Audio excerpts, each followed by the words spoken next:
IDF naglunsad ng 420 ng pag-atake sa Hamas. Tensyon sa Iran nuclear crisis lalong tumitindi. Isang malaking balita ang ngayon ay umiikot sa buong mundo. Isang lihim na plano laban sa Hamas ang nabunyag at mismong administrasyon ni Donald Trump ang nasasangkot. Kasama rito ang sunod-sunod na operasyon ng Israel upang tuluyang mawala ang impluensya ng Hamas sa Gaza. Pati na rin ang mga protesta ng mga mamamayang nananawagan ng kapayapaan. Ngunit bakit tila mas lalong umiinit ang sitwasyon kaysa sa inaasahang solusyon? Ano nga ba ang tunay na motibo sa likod ng mga hakbang na ito? At paano nauugnay ang mga aksyon ng Israel, Hamas at maging ng Estados Unidos sa kasalukuyang tensyon sa rehiyon? Tuklasin natin ng buong kwento sa video na ito, pero bago tayo magsimula ay baka pwedeng paki-like at subscribe ng video na ito. Malaking tulong at bagay na ito sa aming mga content creators. Maraming salamat po. Kaya naman simulan na natin. Isang lihim na plano ang tuluyang nabunyag, isang planong idinisenyo upang tuluyang alisin sa kapangyarihan ang Hamas sa Gaza, at ang mas nakakagulat pa rito ay ang pagkakasangkot mismo ng administrasyon ni US President Donald Trump. Sa sandaling ito'y nailantad na sa mata ng publiko at malinaw na hindi na babalik sa dati ang daloy ng mga pangyayari sa rehiyon. Batay sa mga ulat, isa sa mga pangunahing strategy ng plano ay ang pagsasama-sama ng mga mamamayan ng Gaza sa isang maliit na bahagi ng baybayin habang pinananatiling hawak ng Israel ang kabuuang kontrol sa mga civil services ng rehiyon. Ang hakbang na ito ay tila bahagi ng mas malawak at masalimuot na layuning pigilin ang impluensya ng Hamas sa nasabing teritoryo. Sa parehong panahon ay iniulat na may kasunduan din ang ilang bansa sa rehiyon na sabay-sabay na magpapalakas ng pressure upang bigyang limitasyon ang galaw ng Hamas. Kabilang narito ang pagpapaigting ng kanilang mga political tactics at mga military actions. Sa panig naman ng Israel ay hindi rin sila nagpapahuli sa kanilang operasyon dahil mas pinalalakas pa nila ang pagtutok sa mga main personalities sa hanay ng political bureau ng Hamas. Isa ito sa mga strategy na matagal nang pinaplano, ang paggamit ng mga serye ng eksaktong target operations laban sa mga leader ng grupo upang unti-unti silang pahinain sa loob. Sa gitna ng ceasefire ay makikita na ang mga kilos na ito ay hindi basta-bastang desisyon kundi bunga ng masusing paghahanda at matagal na pagpupulong sa loob ng pamahalaan ng Israel. Samantala sa loob lamang ng isang linggo ay mahigit 150 sa mga mataas na opisyal ng Hamas ang naiulat na napatay sa magkakahiwalay na operasyon at higit sa 420 na target ang tinamaan ng mga precision strikes. Ayon sa mga tagapagsalita ng militar ng Israel, ito ay simula pa lamang ng mas malawak at mas organisadong kampanya. Tuloy-tuloy ang paggalaw ng iba't ibang unit ng militar na may kanya-kanyang misyon mula sa mga open assaults hanggang sa mga covert operations na tahimik ngunit lubhang epektibo sa pagbuwag sa mga internal mechanism ng grupo.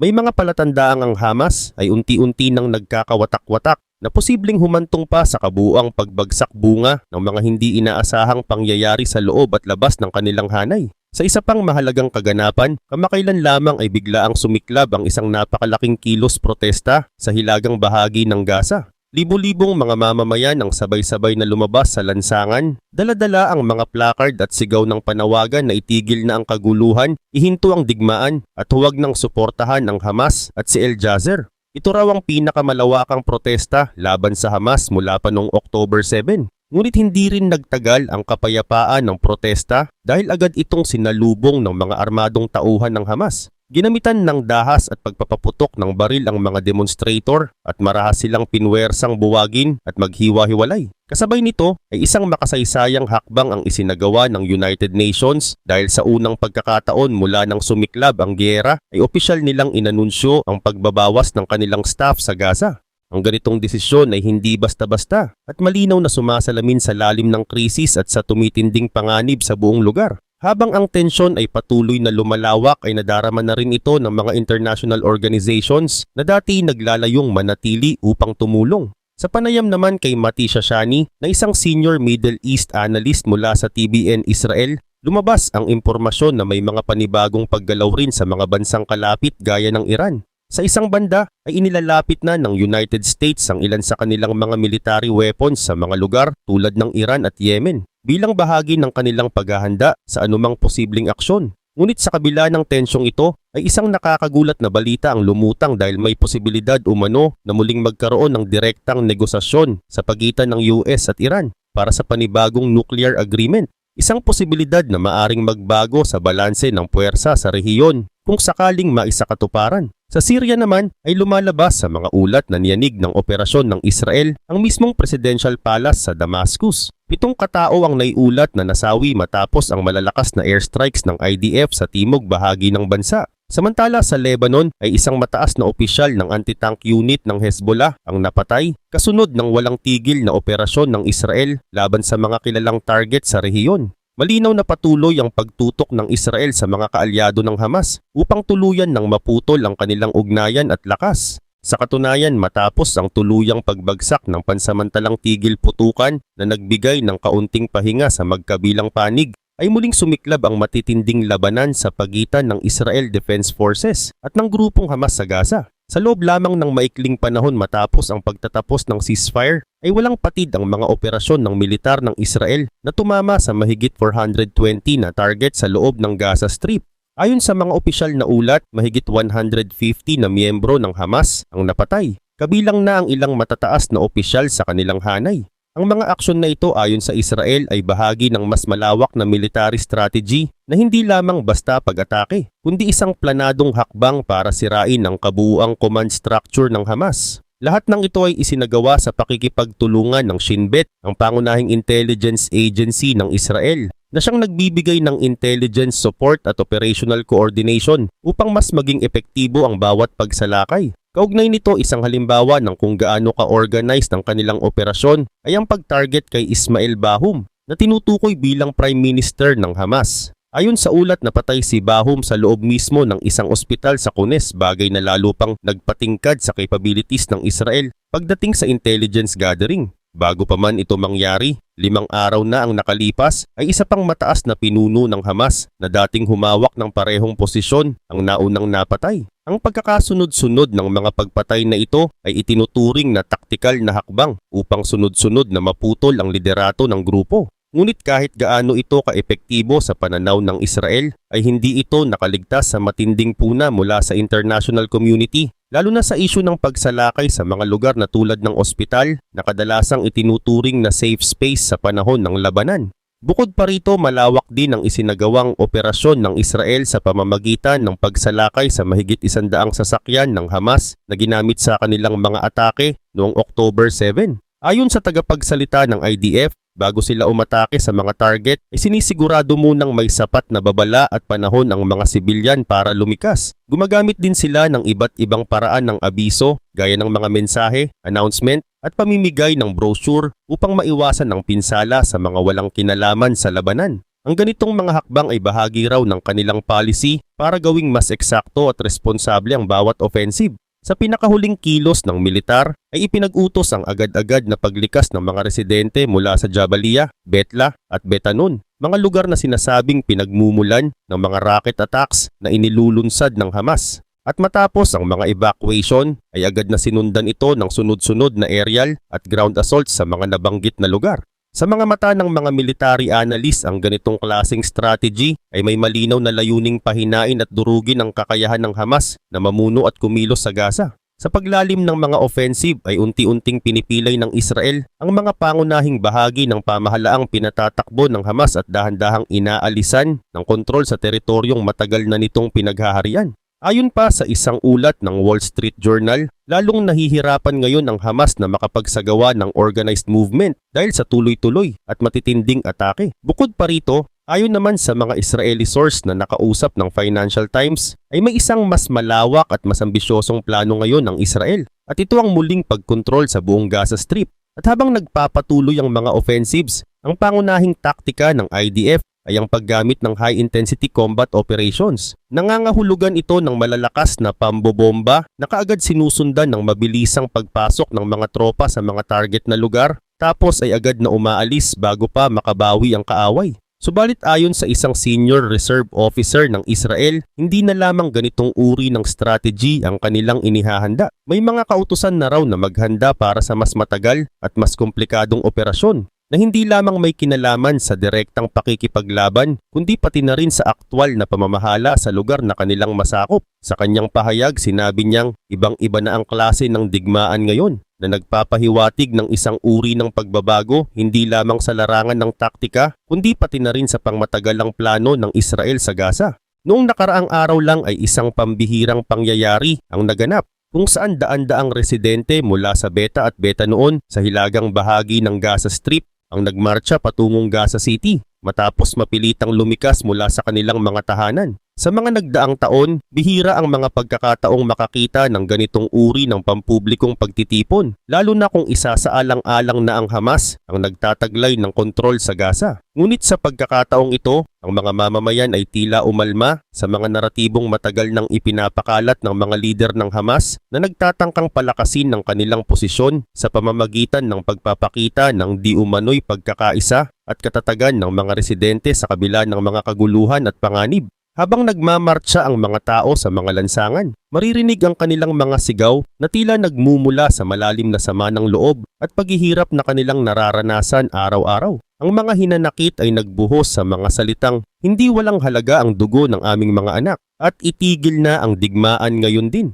Marami rin ang mga kabataang walang takot na nagpakita ng kanilang saloobin sa pamamagitan ng diretsahang pagsigaw ng palayasin ng Hamas. Dapat umalis na ang Hamas dito. Ito ang mga salitang nagpakita ng kanilang pagkadismaya at galit sa kasalukuyang kalagayan ng kanilang mga komunidad na patuloy na nagdurusa sa ilalim ng mga kaguluhan at karahasan. Isa sa mga nagprotesta na nakilala bilang si Abu Suliman ay buong tapang na nagpahayag ng kaniyang nararamdaman. Sa kaniyang pahayag sinabi niya, "May mensahe kami. Ang mga residente ng Betla ay mga taong naghahangad ng kapayapaan. Kapayapaan at seguridad ang aming hinihingi, hindi pamumuno ng dahas at apoy. Kami ang magdedesisyon kung sino ang mamumuno sa amin. Nabubuhay kami sa napakahirap na kondisyon. Kapayapaan ang kailangan, hindi digmaan." Ang kanyang mga salita ay nagpapakita ng matinding pagnanais para sa isang mas tahimik at mas ligtas na kinabukasan na tila sumasalamin sa nararamdaman ng maraming iba pa na lumahok sa protesta. Ngunit ang kanilang mga tinig ay tila hindi nagtagal na malayang maririnig.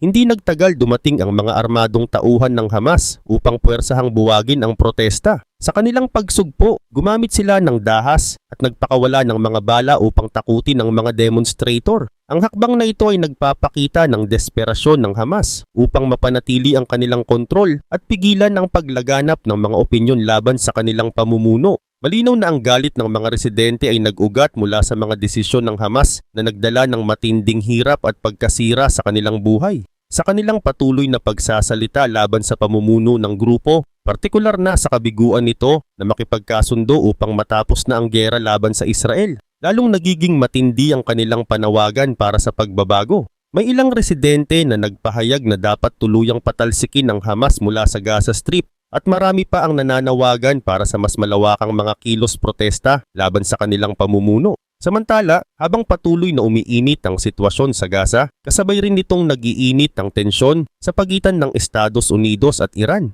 Ang mga operasyon ng Iranian Revolutionary Guards ay tila nahaharap sa isang seryosong banta dahil sa mga hakbang na ginagawa ng Estados Unidos upang ipakita ang kanilang lakas. Sa ilalim ng pamumuno ni Pangulong Donald Trump, inilapit ng Pentagon ang mga sandata nito sa rehiyon. Kabilang na ang B-2 Spirit stealth bombers na nakaposisyon na ngayon sa Diego Garcia Island sa Indian Ocean, isang lokasyon na saklaw ang Iran at Yemen. Malinaw na ipinaparating ng Estados Unidos ang mensahe nito sa Iran, partikular na sa mga ayatollahs, upang ipakita ang kanilang determinasyon at kahandaan sa anumang posibleng hakbang ng Iran. Ngunit may tanong na nananatiling walang kasagutan. Ito ba ay isang taktika lamang upang makakuha ng kalamangan sa mga negosasyon patungkol sa nuclear program ng Iran? O huli na ba para maisalba pa ng rehimen ang kanilang posisyon sa pamamagitan ng negosasyon? Sa gitna ng mga haka-haka at espekulasyon, nagiging mas mahirap para sa Iran na huwag pansinin ang lumalaking pressure mula sa mga pangunahing kapangyarihan.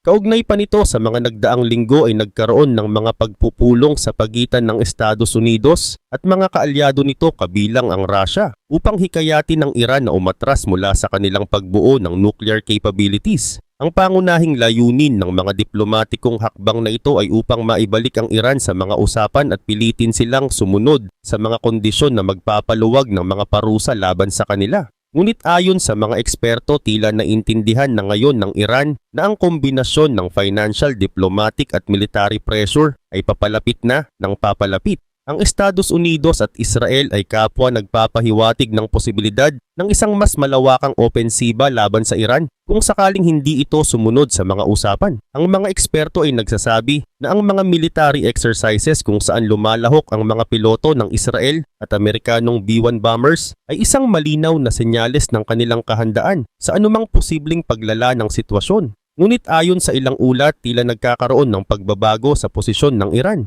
Nais nilang bumalik sa usapan ngunit nais din nilang tiyakin na kung magkakaroon man ng kasunduan, ito ay tutuparin ng Estados Unidos at hindi basta na lamang babaliwalain gaya ng dati. Ayon sa ilang intelligence reports, maaaring mas mababa pa ang kapasidad ng Iran sa nuclear program kaysa sa ipinapakita nila. Posible raw na ginagamit lamang nila ito bilang bargaining tool upang makabalik sa mga negosasyon at tuluyang mawala ang mga parusa laban sa kanila. Karagdagan pang balita, isang matinding operasyon ng IDF ang naganap sa hilagang bahagi ng Syria kamakailan. Nagumulantang sa buong rehiyon at yumanig pa sa mismong Presidential Palace sa Damascus. Sa kabila ng pagiging palagiang sentro ng tensyon ng rehiyong ito, ang biglaang pag-atake ay naghatid ng hindi maikakailang pagkabahala sa mga residente at lider ng bansa. Ayon sa mga ulat, 6 na terorista ang napatay sa engkwentro laban sa mga sundalo ng Paratroopers Brigade 890 Battalion malapit sa Armuk area noong Martes ng hapon. Ang lugar na ito ay kilala sa pagiging isang estratehikong bahagi na madalas na nagiging sentro ng mga sagupaan dahil sa pagkakaroon ng mga armadong grupo na itinuturing na banta sa seguridad ng Israel.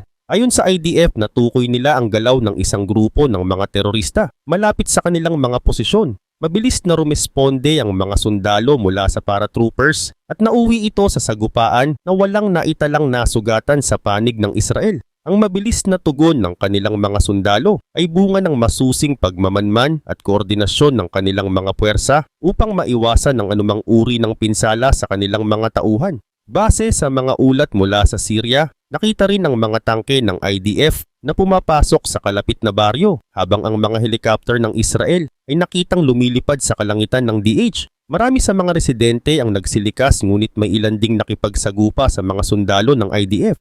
Ang kanilang mga pagsisikap na labanan ng mga puwersa ng Israel ay nagdulot ng higit pang kaguluhan at pagkataranta sa mga naninirahan sa paligid. Matapos ang insidente, naglabas ng pahayag ang IDF na may natukoy silang mga armadong terorista na nagpaputok sa kanilang puwersa sa katimugang bahagi ng Syria. Agad naman silang gumanti at inatake rin ng kanilang aircraft ang mga terorista kung saan nakumpirma ang tagumpay ng kanilang operasyon. Ang kanilang mga hakbang ay bahagi ng isang mas malawakang estratehiya upang mapanatili ang seguridad ng kanilang teritoryo laban sa mga banta mula sa mga grupong armadong nagtatangkang guluhin ang kanilang seguridad. Sa kabilang banda, iniulat din ng IDF ang mga pag-atake sa mga military base sa Tadmor at T4 sa Syria noong gabi. Ito na ang ikalawang beses na umatake ang Israel sa lugar na iyon sa loob lamang ng ilang araw, kasunod ng kanilang pag-atake noong nakaraang Biyernes. Ang pagkakaroon ng sunod-sunod na mga operasyon ay nagpapakita ng determinasyon ng IDF na sugpuin ang anumang uri ng banta na maaaring idulot ng mga kalaban. Kasabay nito, na-target din ng IDF ang isang mataas na opisyal ng anti-tank array ng Southern Front ng Hezbollah sa Lebanon. Ang mga kaganapang ito ay may malaking kahalagahan dahil patuloy ang Israel sa pagbabantay at pagtugis sa mga grupong itinuturing nitong banta. Ang kanilang mga operasyon ay nakatuon hindi lamang sa Syria, kundi pati na rin sa mga kalapit na rehiyon upang masiguro na ang anumang uri ng panganib ay agad na maiiwasan at masusugpo. Ang pagsasagawa ng mga malawakang operasyon laban sa mga grupong itinuturing na kalaban ay bahagi ng kanilang matatag na hangaring mapanatili ang kanilang seguridad. Kinabukasan, nagsimula naman ang isang malawakang pagsasanay ng IDF sa northern border ng Israel. Ang pangunahing senaryo ay pagpasok ng daan-daang terorista sa teritoryo ng Israel, katulad ng mga pangyayari noong October 7. Ayon sa tagapagsalita ng IDF, kasama sa pagsasanay ang iba't ibang puwersa tulad ng Northern Command, Air Force at Navy. Layunin ng ehersisyo na ihanda ang Israel laban sa anumang uri ng banta gamit ang mga coordinated efforts mula sa lahat ng sangay ng militar. Ang mga pagsasanay na ito ay hindi lamang simpleng pagpapakita ng kanilang lakas, kundi isang malinaw na mensahe sa kanilang mga kalaban na ang Israel ay laging handa upang ipagtanggol ang kanilang teritoryo laban sa kahit anong uri ng panganib. Samantala, sa Estados Unidos ay isang bagong kaso ang isinampa ng grupo ng mga estudyanteng Hudyo mula sa Columbia University sa New York, kasama ang mga kinatawan ng mga hostage mula sa Israel at kanilang mga pamilya. Isinumite ang kaso sa New York District Court laban sa mga pro-Palestinian student groups at ilang aktivista na inaakusahan ng pagbibigay ng suporta sa Hamas sa pamamagitan ng propaganda at recruitment. Ang pagkilos na ito ay bunga ng matinding pagkabahala ng mga estudyanteng Hudyo sa lumalalang anti-Semitism sa kanilang university. Ayon kay Shlomi Zeb, isa sa mga nagsampa ng kaso na dinukot mula sa Nova Music Festival noong October 7 at kalaunan ay nailigtas sa Operation Arnon ng IDF, ipinakita sa kanya ng kanyang mga bihag ang mga balita at litrato ng mga kilos protesta na isinagawa sa Columbia.